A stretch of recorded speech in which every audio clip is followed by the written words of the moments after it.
Hello, listeners. This is Kat. Welcome back to Put Your Hands Up Podfics. This will be the continuation of Deku D.O. This will be Part 6, Chapter 7, because Chapter 6 was a holiday special that the author did, which includes original floor plans for the clinic and Izuku's hero costume, as well as character designs and details for each of the original characters for the clinic. So it's not really something to read aloud. Therefore, if that's something that interests you, be sure to check out the fic itself and take a look at Chapter 6 so you can get more details about each of the different characters if you'd like. With that being said, here's Chapter 7, entitled Surprise, Surprise. The silence hung heavy in the OR, creating a tension that draped along Izuku's back like a blanket. Izuku didn't dare speak another word. So, are we going to pull the stick out of this guy's ass or what? Or not. You're the surgeon, Recovery Girl grit out between pursed lips. I am, Izuku confirmed. How long? I've been a full surgeon for just over a year. I started at the clinic as an 8-year-old. At that age, I mostly helped wash soiled linens and cleaned up messes. At 10, I started to study emergency first aid, and by 12, I had more training than your average EMT. At that point, I started studying surgery under Takahashi-sensei. At 14, I was allowed to conduct actual surgeries under supervision. About a year later, I was approved to serve as a fully independent surgeon. Recovery Girl took a deep breath. Okay. I can't say that I approve of this. However, the patient clearly needs emergency surgery. As I am an experienced, licensed surgeon, I will oversee your procedure. If at any point I feel you are unable to handle it, I will take over the operation. You can't do that, Yoshida shouted at the same time that Izuku responded. Fine by me. The two turned to face each other. Izuku-sensei, you can't really be going along with this. I don't see how this is any different than normal, Izuku shrugged. I have faith in my abilities as a surgeon. Yoshida bit her lip, but gave a short nod. Fine. But so you know, she spun around to face Recovery Girl. Izuku-sensei is an amazing surgeon. Izuku interrupted before Recovery Girl could reply. All right then, let's begin the procedure. We don't want our patient under anesthetic any longer than necessary. Number 10 scalpel. Here. Yoshida carefully plucked the number 10 from the row of razor-sharp blades laid out on the tray next to her. Thanks. I will begin the initial incision. Just as Izuku was about to press the blade into the patient's abdomen, Recovery Girl stopped him. What type of incision should you make and why? So that was how she was going to handle it? Well, Izuku had played that game before. I will make a fan and steel incision about 5 centimeters superior to the pubis symphysis, in a curved transverse fashion.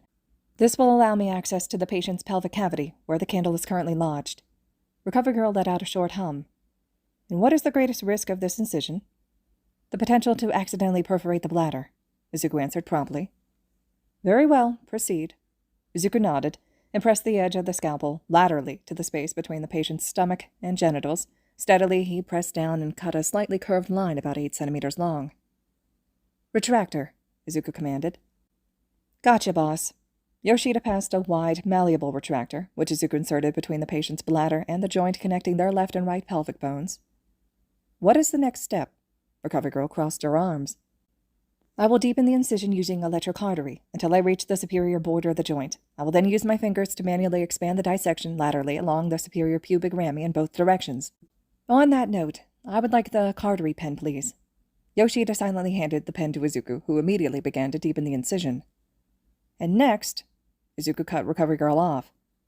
I will now identify the rectum and palpate for the candle. Yoshida, because of the candle's semi-melted state, we will need to be extra careful to remove all the wax. There isn't exactly a handbook on how to do so we may need to be creative. Be ready with the laparoscope to make sure we get it all. Right. Yoshida furrowed her brow in determination. Recovery Girl, would you mind passing me tools in the interim? Izuku asked politely. Very well, Recovery Girl agreed, moving to position herself between Izuku and the tool cart. Great, thank you. All right, I've identified the rectum, and am feeling now for the candle. There it is. Number 10 scalpel. Recovery Girl pressed the blade into Izuku's hand. Thanks. Okay, I've made the incision. Izuku placed the blade down. Obstetric forceps. Here. Recovery Girl handed over the forceps to Izuku. Thanks. All right. I think I've got the majority of the candle. Izuku used the forceps to slowly pull the bloodied candle from the patient's abdomen, dropping it onto the surgical tray with used tools. Yoshida. Scope. On it. Yoshida carefully inserted the scope into the incision and turned on the light at the end. Izuku turned to face the monitor. That actually looks pretty clean, he hummed. There's a small piece to the left there, from where the endoscope cut through the wax, but otherwise it looks like the candle was merely softened as opposed to melted. Keep the scope there while I remove that last bit. Here are your forceps. Recovery Girl offered the tool to Izuku. Thanks. Izuku grabbed the forceps and, keeping his eye on the monitor, inserted them into the incision. And gotcha. You can remove the scope now, Yoshida. Aye, aye, Captain. Izuku dropped the remaining piece of candle next to the original and placed down the forceps. And now we just need to close them up. I need 2 suture kits, 1 polydioxanone, and 1 polypropylene. I've got them, Yoshida responded, grabbing the kits from a nearby shelf. I assume you want the polydioxanone first? You know me well. Why polydioxanone? Recovery Girl asked primly. Because it's absorbable. Should dissolve in about 90 days. It's also less likely to scar and less prone to infection than gut sutures. And it's cheaper, since it's synthetic. Money is always tight around here.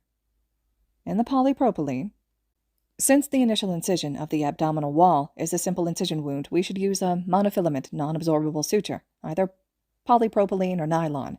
Since it's synthetic, the polypropylene, as with the polydioxanone, is less likely to lead to infection and is cheaper. Izuku carefully opened the first suture kit and began to sew up the internal incision. Once he was finished, he removed the retractor from the patient's abdominal cavity and began using the second kit to close the initial incision site. Very even, Recovery Girl commented, eyeing the stitches. Not bad, Sonny. Thanks, Izuku grinned. All right, that's a wrap. Tool count? Give me a moment.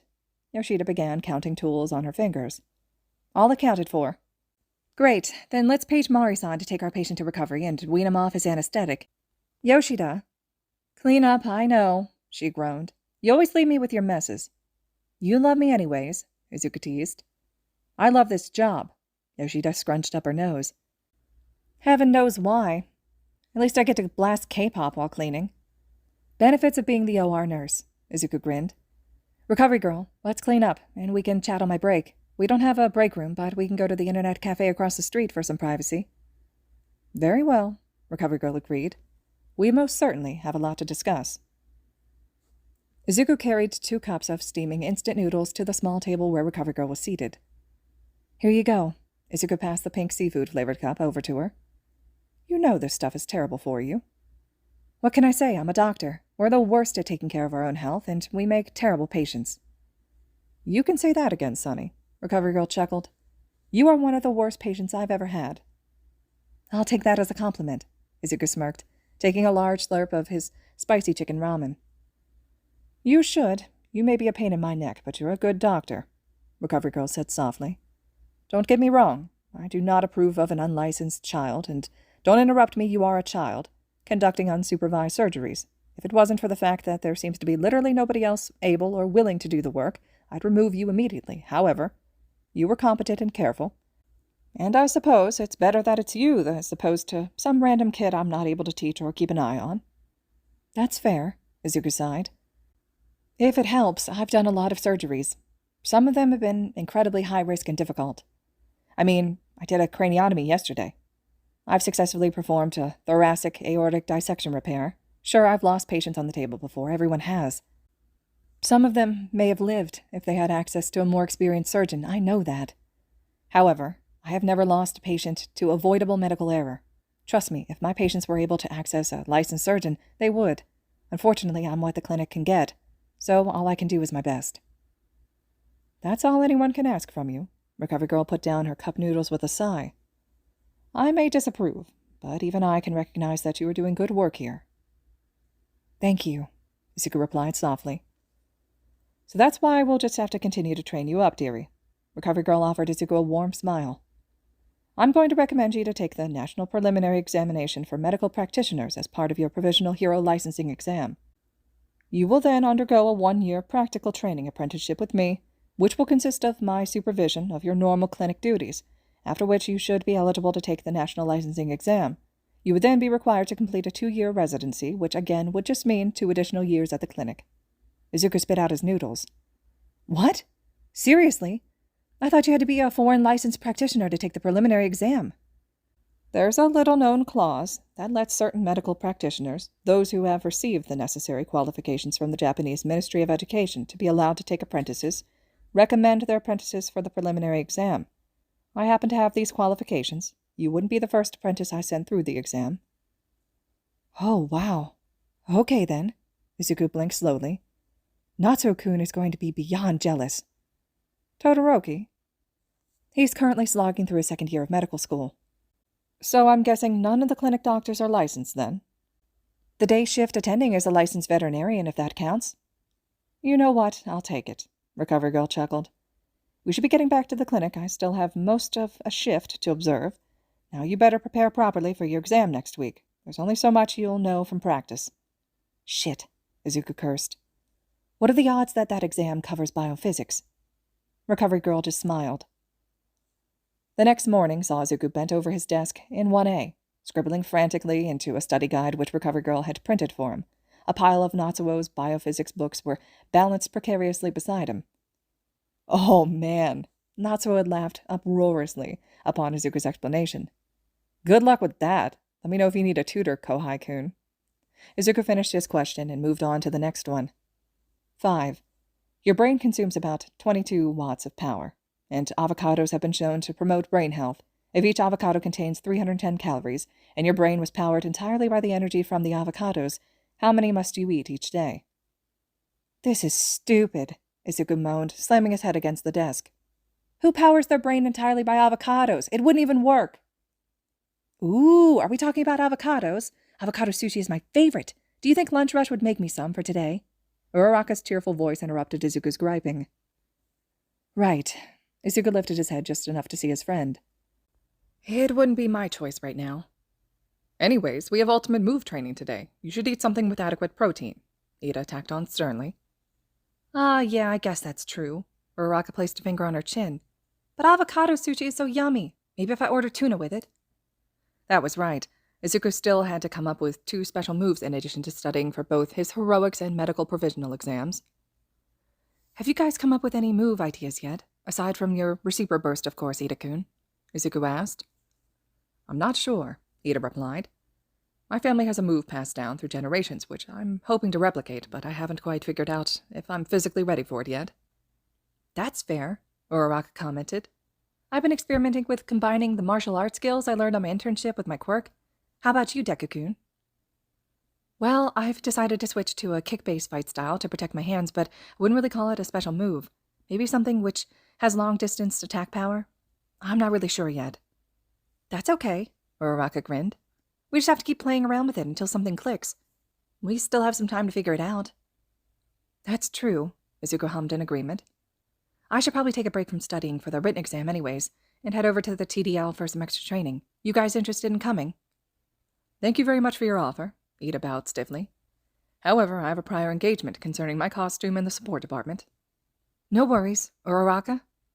"I'm going to grab some lunch first, but I'll see you there after. I think most of our classmates are already there anyways." "Okay, have a nice lunch." Izuku packed up his books and headed to the locker room near the gym to change into his gym uniform. "Right," Izuku mumbled to himself as he made his way to the individual training area. "Just play around until something clicks." The sounds of battle noises and training reverberated through the gym. "Midoriya, back for more practical training?" Aizawa greeted him with his usual deadpan stare. "I needed a break from studying from the written exam," Izuku shrugged. "I'm really not sure how to proceed here, though." "I'll spar with you, hand to hand. Perhaps you will think of something while we fight," Aizawa offered, settling into a guard stance. "Yes, sensei." Izuku bowed quickly before positioning himself to match his sensei. "Begin." The two immediately clashed blows before jumping apart, Aizawa expertly blocking Izuku's sidekick. Aizawa was quick, and good at anticipating Izuku's movements. Izuku could hardly get more than a glancing blow off of him. Then again, he was a pro hero for a reason. Izuku would have to fight smart against an opponent like Aizawa, not just hard. "Ouch!" Izuku hissed as he caught a particularly nasty blow with his shoulder. "You're going to have to do better than that if you want to beat me." Izuku just grimaced. Aizawa wasn't using his capture scarf, but his fighting style focused on reach, meaning he was relying primarily on his arms for defense and his legs for attack. That meant that Izuku was most easily able to touch Aizawa's arms when attacking. The ulnar and radial nerves ran through the upper and lower inner forearms, and were good points for Izuku to target. There was also a pressure point between the thumb and index finger, which became vulnerable when making a fist. If Izuku could put pressure on any of these vulnerable spots... Izuku dodged a kick aimed at his head and launched his own in return. Aizawa ducked underneath it. Damn it! If I could only hit you, Izuku groaned. Aizawa was too fast for Izuku to be able to grab onto his pressure points with any real strength. Izuku would be lucky if he could lightly tap him. If only there was a way for Izuku to add force to those light touches. Wait. Izuku let out a wide grin and lit up with green electricity. Now you're getting it, Aizawa smirked. But you still won't be able to hit me. Watch me. Izuku took a deep breath and gathered 1% of One For All into his fingertips. He lashed out with a punch, and Aizawa lifted his arms to block. Time seemed to slow down. Izuku aimed his fingers for Aizawa's ulnar nerve, and as his fingers brushed Aizawa's arm, he released the stored-up power. 1% wasn't enough to cause significant damage, not with such little contact, but it did cause Aizawa's arm to light up in pain before losing sensation. Ah!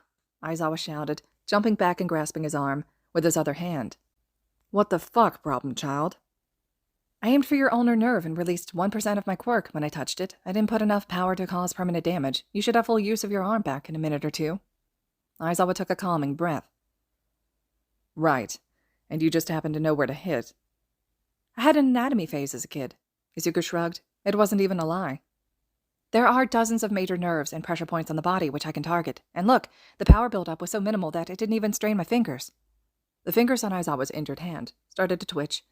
Either Aizawa's arm was regaining sensation or he was irritated. Likely both, Izuku decided. Well, problem child, I guess you found your first ultimate move. Aizawa grinned.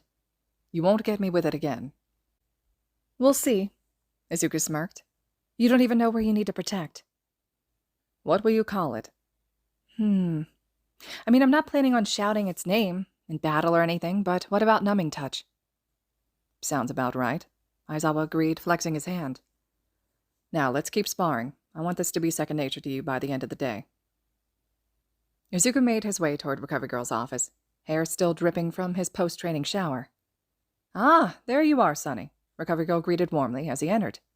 I have your supplies ready. Trade you for this morning's review sheet, Izuku offered, pulling the physics study guide from his book bag. It's a deal. Recovery Girl took the packet from Izuku, smoothing out the wrinkles from when Izuku had shoved it into his bag earlier. The supplies are in the neon green bag on my desk. Izuku walked over to the desk where, as promised, he found a neon green nylon bag with thick black shoulder straps.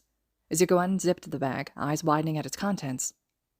Everything's here, he gasped, pulling out a 5-milliliter bottle of naloxone. You've proved yourself last night, dear.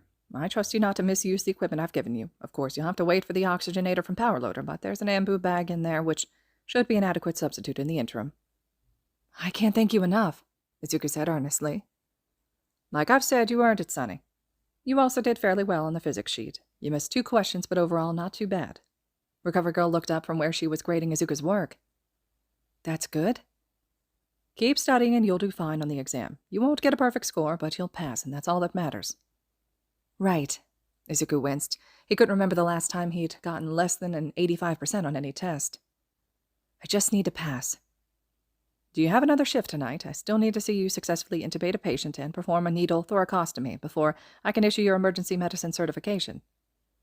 I have a shift every night except Sunday. I pull a double on Saturday. Okay then, well, let your attending know that you need these procedures and see if you can't get them done in the next few shifts. Have someone at the clinic take a video and send it to me. The intubation will be no problem. It's a common procedure. I'll see what I can do about the thoracostomy. It's not something we see too often. Worst case scenario, I put in the request to have you show me on a cadaver at Musutava Medical College, but I'd prefer if I didn't have to. The dean is a rather unpleasant fellow. I've heard complaints from Natsuo-kun. Izuku offered a sly smile. Apparently his mustache quivers. During lectures, I'm told it's very distracting. Quite right. Recovery Girl let out a few chuckles. The man is one of the most self-important individuals I've ever had the displeasure of meeting. He places a great deal of pride in that mustache. Anyways, I have to leave soon. I'll see what I can do about the thoracostomy. I'll see you tomorrow, Sonny. Say hi to everyone for me and make sure to keep a clear head. Will do. Thank you, Recovery Girl Sensei. We are going to be spending quite a lot of time together, dear. Just call me Chio. Yes, Chio Sensei. I'll see you tomorrow. Izuku hefted his new supplies over his shoulder and started climbing the stairs. He had one more stop before heading to the clinic. Yo, Zuku-kun! May greeted exuberantly as Izuku entered the support lab. Guess you didn't get arrested then. Nope. Though I think Chiyo-sensei nearly had an aneurysm when she realized I was a surgeon. Chiyo-sensei, huh? Tell me everything. I don't have time for all the details now, Izuku warned his friend. Fine. Just give me the highlights and I'll grill you later. Izuku shuddered, slightly in justifiable fear. Right, so essentially Chiyo-sensei has a way to let me take the National Preliminary Exam for medical practitioners, which will be tacked on to the written portion of my provisional hero licensing exam. If I pass, I will have a 1-year apprenticeship with her before I take the full exam. So you'll be a real licensed surgeon? Hey, I am a real surgeon, Izuku elbowed Mei playfully. But essentially, yes. That's amazing, Zuku-kun. Natsu-kun would be so jealous. That's what I said, Izuku laughed. Actually, now that I think about it, I could use some help with studying for the biophysics part of the exam. Natsu just dumped a bunch of textbooks in my arms and laughed maniacally. You've come to the right girl, Mei proudly pointed her thumb at her chest. I happen to be an expert in physics. I'm sure biophysics isn't that different from regular physics. The body has to follow the same laws as the rest of the universe, after all. Thanks, Mei. Izuku shot her a relieved smile. I have practical knowledge, but that'll only take me so far on this kind of written standardized test. Never fear, for Mei is here, Mei proclaimed in a deep, booming voice. Please, Izuku begged. Never do an All Might impression again. I'll have you know I do excellent impressions. You really don't, Izuku sighed. Anyways, I do need to be heading out soon. I just wanted to check in and see if you had a timeline for my support gear before heading to my shift. Good news, we got the go-ahead and the oxygenator from Recovery Girl. It'll be a while for me to figure out, but I embrace the challenge. In the meanwhile, I should have your pants and tool belt ready for you tomorrow. Thanks, Mei. You're a lifesaver. That's what I'm here for, Mei winked. Now go. You're going to be late for your clinic shift, and remember, you owe me details. I will be holding your pants hostage until you fess up. At that moment, Powerloader walked into the lab. I don't even want to know. He spun around and promptly walked right back out. All right, listeners. This concludes Chapter 7 of Deku D.O. Chapter 8 will be up next. Hope you all are still enjoying this, and as always, thank you so much for listening.